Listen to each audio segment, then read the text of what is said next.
Today, President Trump said he's working on facilitating talks between the leaders of Ukraine and Russia after he met with both of them individually over the past few days in an effort to end the war. Torian Small with the latest from the White House as the president continues to push for peace in Ukraine. The White House says accommodations are underway to arrange a face-to-face meeting between Ukrainian President Volodymyr Zelensky and Russian President Vladimir Putin as soon as possible. There are many options that are being discussed by our national security team right now with both parties.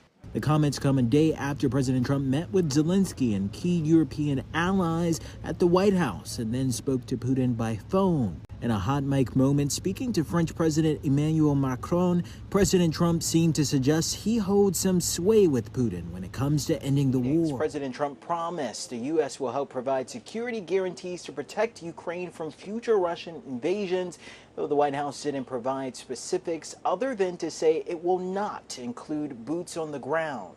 It could be in the form of an advisory relationship. Lieutenant General H.R. McMaster served as National Security Advisor in the first Trump administration. It could be within the region itself, a reinforcement of air defense capabilities, U.S. manned around Ukraine, which could shoot down a lot of these missiles and drones. A key issue that needs to be resolved: what should happen to the 20% of Ukrainian territory that is currently controlled by Russian forces? In an interview this morning, President Trump said Zelensky has to show some flexibility.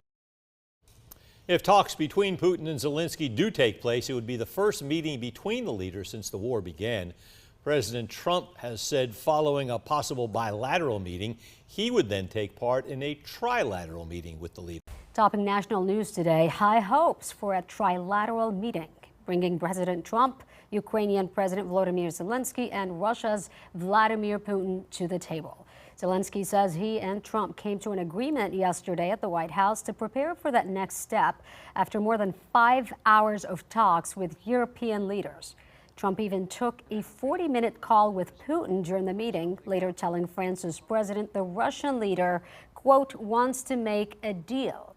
The U.S. has pledged security guarantees for Ukraine, but Secretary of State Marco Rubio says any agreement will mean tough concessions, including on land.